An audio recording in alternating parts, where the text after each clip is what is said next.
Swayam Prabha. Digital India. Educated India.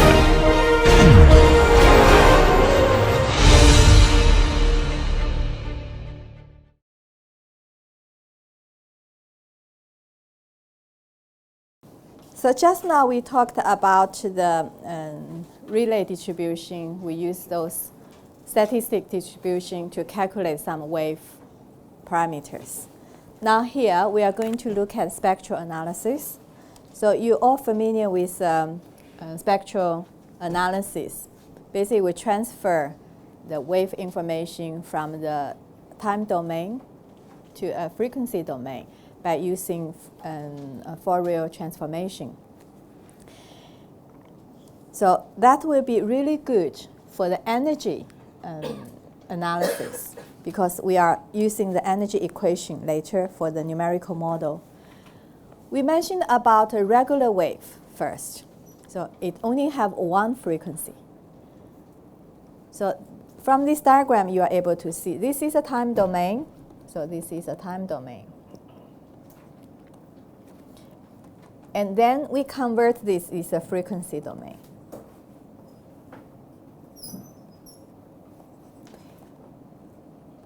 Of course, very clear for this one, this is a regular wave. We only have a single period, or we say single frequency. So that's why you have this single spike. That frequency is the inverse of period. That's to represent this one. So one over here. So that's our regular wave spectrum. Then realistic, irregular waves. Then you are going to have a distribution. So again, this is a time domain, and this is a frequency domain.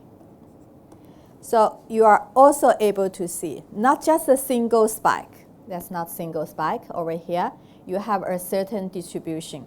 It covers the range of the wave frequency. So this is a range of the frequency it covers. But also you are able to see this is a frequency density. So you will have the highest frequency density over here. That will be the peak frequency, or we can say that's a peak period. So that's a spectrum you are having. Just now we have a discussion about windrows. Here actually is a similar, but of course this is for the wave. What you are able to read from this diagram is a directional wave spectrum. Directional, which means for this energy of this wave, not owning the magnitude, but also the direction as well. So this, of course, that's a direction for the whole things. So this is a true north, and then 30 degrees, 60, so all the way is a 360 degrees. So that's direction. And also you have the magnitude. So you are able to see over here, that's 5 seconds, 10 seconds, 15 seconds, and 20 seconds. So that's from the radius you are able to read. And also there is another way to quantify it, is a color. That will be the density. That will be magnitude of the energy. So that's how you read this diagram. So when you are looking at the example, how are you able to indicate a speed and also the 165 degree? So what you mean, the highest, you can see, the highest one is the color over here, right? That will be something over here.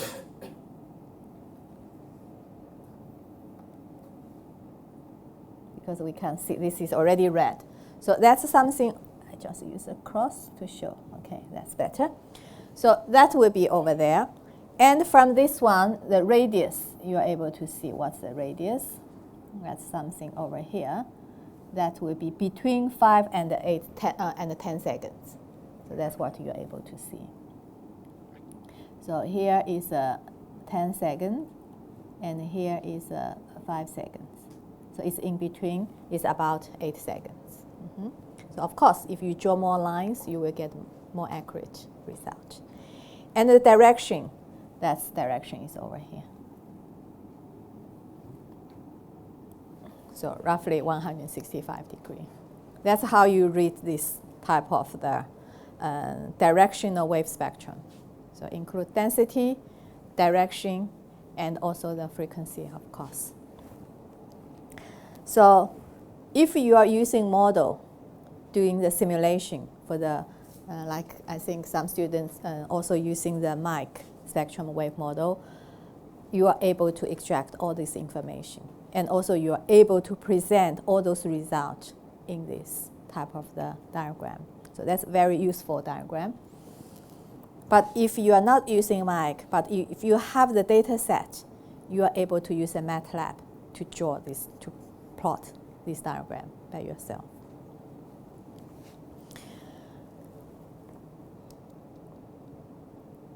And also, this diagram also tells us actually those the wave spectrum. So not only in this direction, it also has some like a range. So also you have even this whole range. So actually for this whole direction, you have the waves. But of course, those area over here, that's relatively small compared to this high density area over here, because the color shows the difference. So yeah, that's what we are able to read those diagrams. So of course, when you are using this type of the analysis, frequency analysis or spectrum analysis, you are able to separate the C and swell. So here I don't have a diagram, but once you get that diagram showing, you will have two different zones. So one is for the C, that's in the high frequency range, and then for the swell in the low frequency range. So you are able to use all of that for the not only magnitude, the frequency also important for the design, particularly if you are design a harbor or the offshore platform. That will be really important, particularly when you are doing the dynamic analysis, because you don't want to have the resonating happening in the system. Okay, then we look at the long-term wave records. When you are looking at the long-term, the most important will be the extreme event. So we are having all those extreme analysis. Here we are going to look at some definition. Of course, we know no matter from hydrology or from the wave analysis, if we are saying returning period of 100-year event, it doesn't mean the 100 event only happens every 100 years, right? That's only the probability of that is 1%. So that's what we are looking into. But when we are looking at extreme value analysis, which are a little bit different because you don't want to get every data. Because it's extreme, then you will select what are the extreme. You use a certain threshold. You only extract the data which is over that threshold. Yeah. So for some small waves, you don't need to include for the analysis. You only select those data above the threshold. For example, if the wave height is over 3 meters, we think that's a storm event, then you extract those large wave record. Then you use distribution to do the analysis. So we will go through some techniques. The one typical one we use quite often is a peak over threshold sampling method. So we pick up all those like over the, so you can see that's our threshold value. So we get all those data for the wave height is greater than 4 meters. This technique has also been used for like a flooding event analysis as well. Yeah, so over here we are using for the waves. No matter what we are using, and we also try to understand what's the limitation of the techniques and what is the advantage of the techniques. And also this is not only techniques you are able to use. A lot of time you are able to look into those literature, particularly the latest publications. Now the techniques development is really quickly. People always get a newer and advanced, more accurate method. So always keep reading the new scientific publications. And here we are introducing another, is a generalized Pareto distribution that's used for the extreme analysis. So that's a probability functions we are using. And also there are two major things. One is the threshold value, and another one is a scale parameter. And also zeta is the shape parameters. So those are the key things we are using. And also we have the zeta u as another parameters used in this distribution. So we use this a lot to first define it, because that will be used over here. That will be used over here. So it's a Pareto distribution we use, like a Rayleigh distribution, but here we use another different. It's a GP. A lot of time we call that. And once those shape function, because that's based on the data set, you find all those shape function threshold value, then you are able to substitute all of those parameters here to get the, under a certain period, what will be the expected values for that return period. The same thing for the zeta u is the same zeta u as we defined in the last slide for the distribution. So we are able to estimate the return period. So again, we use this example to see how are we able to use this one.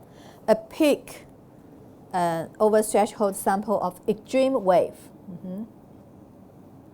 That's 35.2 years long. So this is a much longer, like a period. For the last example, the Rayleigh distribution, we only have 205 waves. So that's much shorter, right? But here is a 35.2 years long wave period.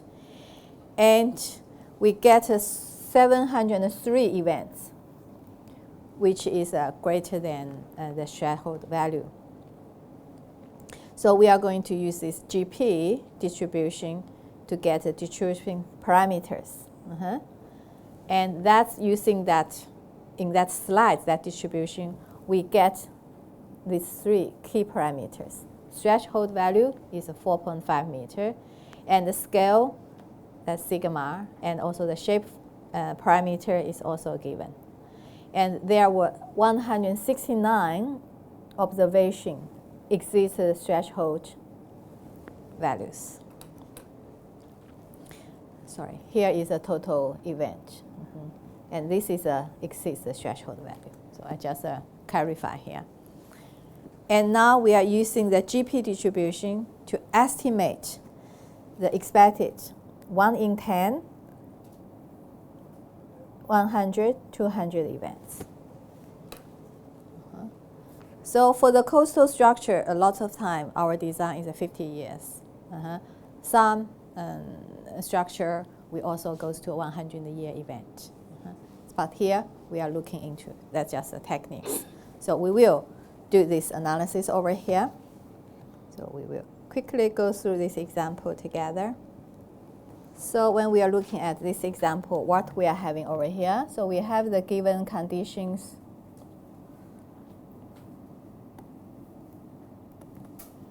So we have the record length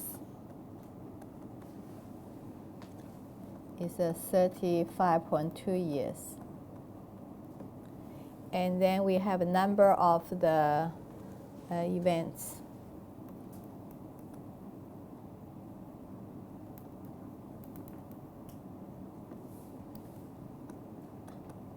We got 703. And also we have the fitting parameters.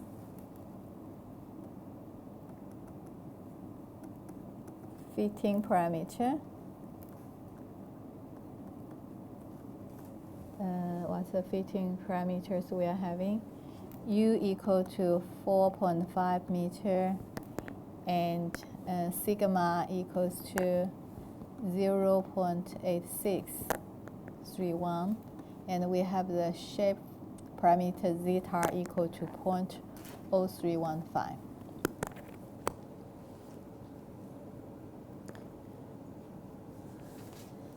So by using the GP distribution, we are able to have HT, that's for the certain return period, the wave height, that will be U plus sigma over zeta. That's a function, I think that's U T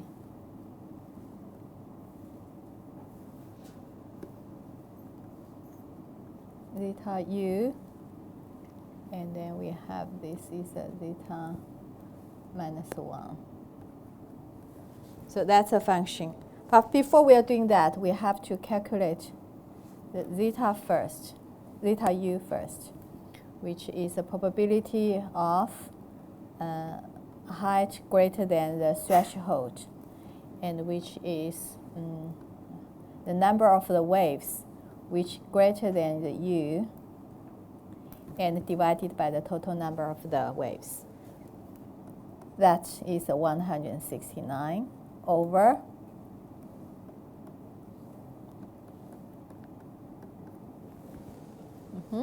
So U is 4.5, and that's the probability we are having.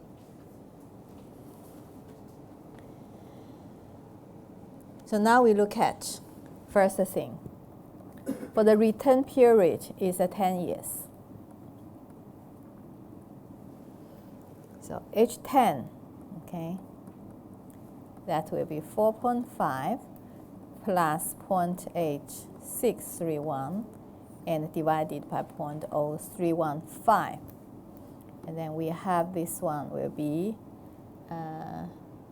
here is an M, not U. Okay, so I need to calculate the M as well. So what's the M equal to? M equals to number of events per year. So we N over record length.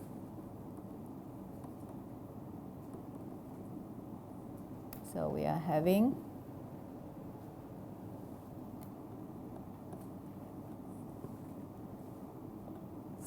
35.2.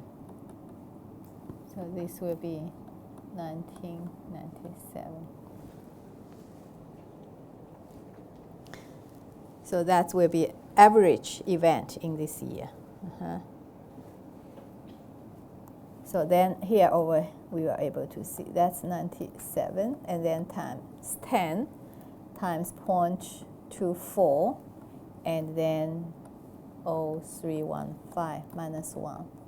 So we will have this one equals to 8.05 meter. So this is a 10 years wave, return period wave. And the same thing you are able to do for the 100 year and 200 years. So that will be similar. You just repeat the procedure. So we will be able to know for, sorry, just 100, that's 10.38 meter. So you will do the calculation. And 200, that is 11. So this is for the long-term wave analysis, 35.2 years data set, and 703 events. And also we have the threshold is a 4.5 meter, which is able to get the best fitting from the general parental distribution. So that's techniques we are able to use. And then we look at the hindcasting and the forecasting for that. when we are looking at hindcasting, because we have a long-term historical record, then that will be really good for us to get some understanding and the corresponding wave parameter under certain measured wind condition or wave conditions. So we always use that to do some extreme value analysis to help that to do the scenario of the studies.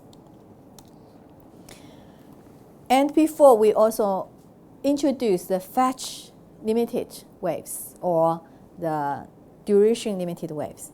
Here, we are also able to use this fetch limited Jones swap formula to do the calculation. But before you are doing that, we always have the non-dimensionalized fetch limited method. So first thing, you need to get non-dimensionalized parameters, the Jones swap parameter. First thing is a non-dimensional fetch length. So that's in relation to the gravity and the wind speed.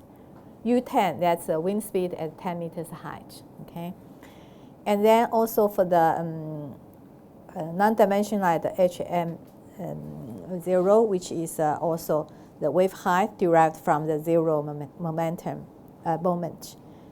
of the spectrum, and also the TP.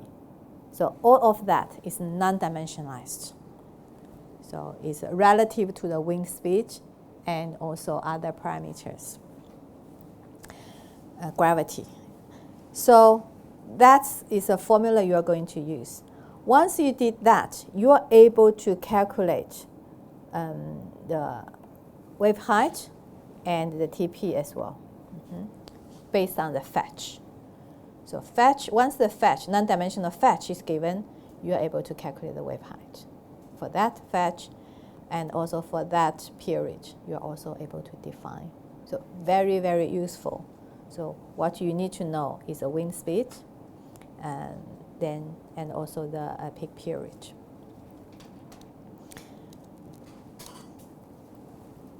Similarly, for the duration limited Jones swap formula, that one you need to calculate is the effective fetch.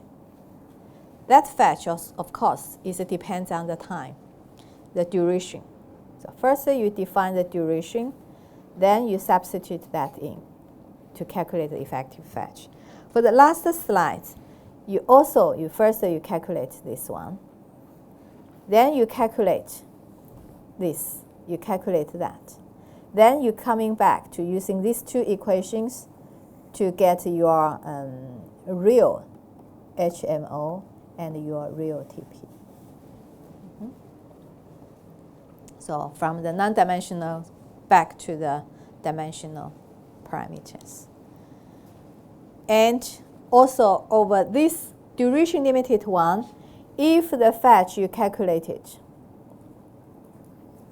is greater than the effective fetch, then this wave is a duration limited.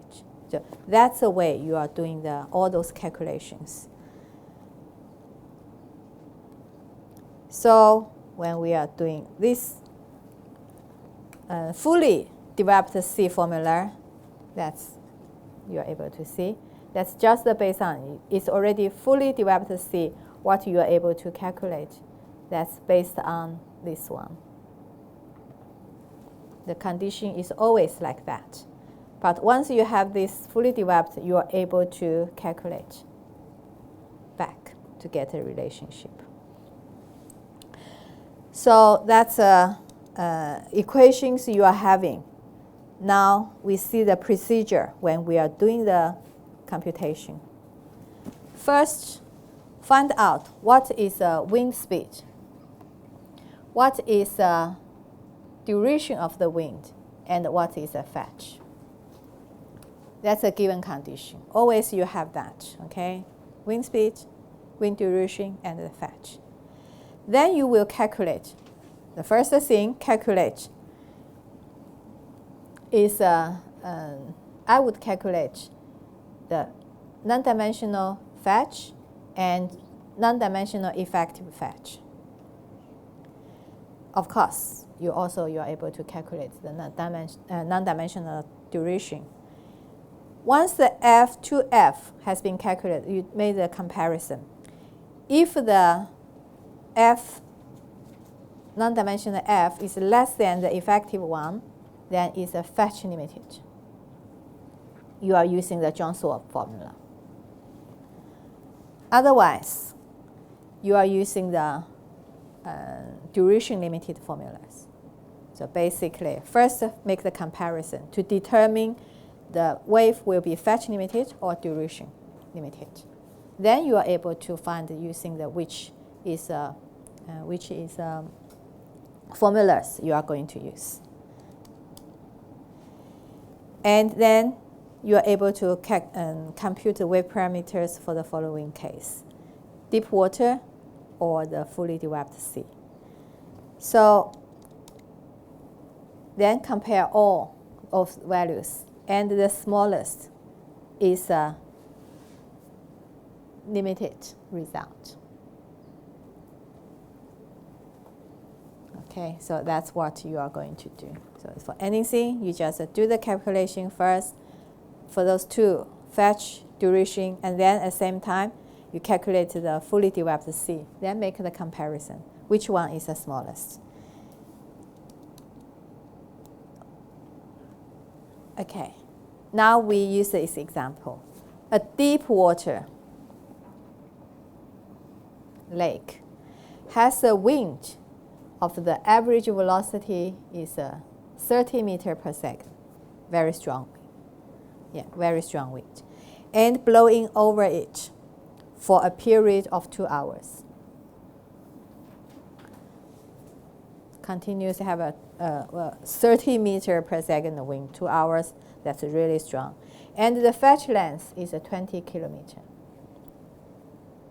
So those conditions are the first one which is given, right? All right. Then we estimate the wave height and then the peak at the downwind end of the lake after 2 hours using the Johnson-Swab method. So what we are looking at here, that will be the lake, right? So if we have a lake and you have the wind blowing, and which the wind is U equal to U10 equal to 30 meters per second. So that's a 10 meters height. And what you're having, the fetch is a 20 kilometer.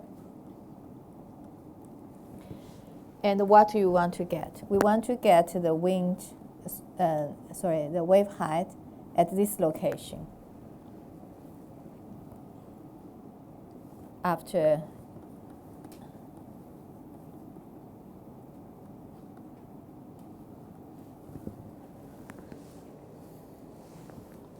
so basically, if you look at this diagram, it will be looking like this. Okay.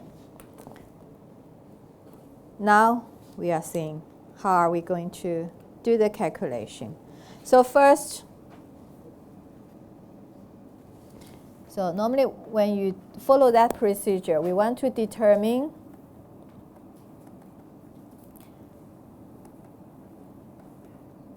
if waves are fetch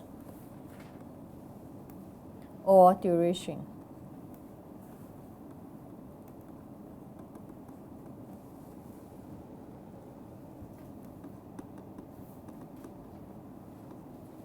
So what we are calculating? So first we calculate F, non-dimensional F, which will be GF over U10 squared. That will be 9.81 times 20,000 meter, okay, divided by 30 square. That will be 118. So that's non-dimensional fetch. At the same time, we need to calculate the effective fetch, which is based on the T over 68.8, and then, but what are the T So that's the duration, which is GT over U10. That will be 9.81 times 2 hours. So we convert that to seconds, and then divided by 30. So what's that equals to? This will be equal to 2,355. Then we will be able to get our F effective fetch, which is 2,354.4 divided by 68.8. And then we have that.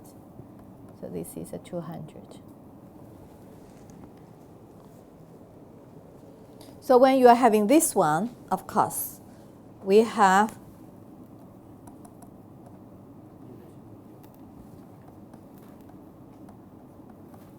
which is less than this one. So it is duration limited. So when we are having this one, we will use, therefore, we will use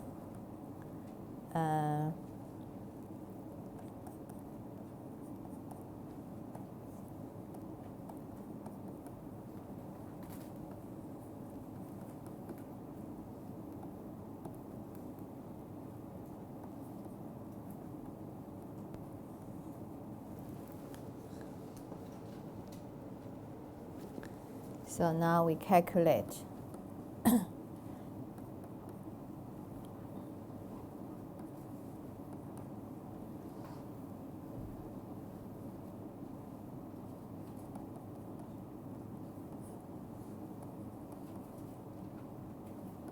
Because H will be equals to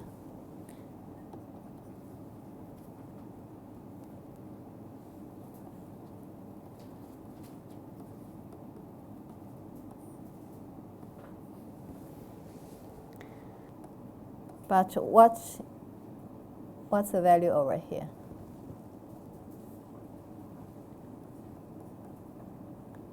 But using the duration limited one, we know this will be 1/6.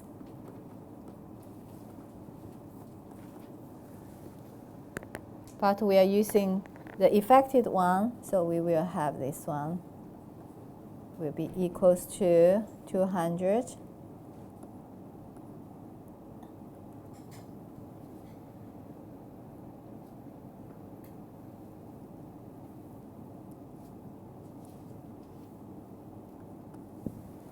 So what's the result we are having? 0.0226. Then we will have the wave height will be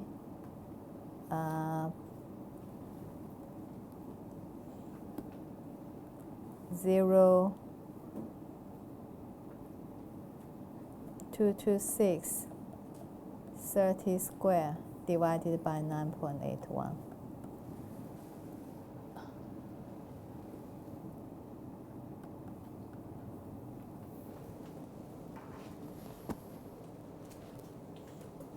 So this will be the result for this 2 hours, 30-meter wind,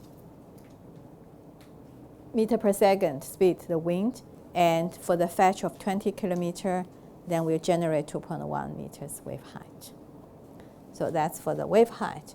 Then we calculated what's the period of this peak period. So now we calculated the peak period. That will be a GTP over U10.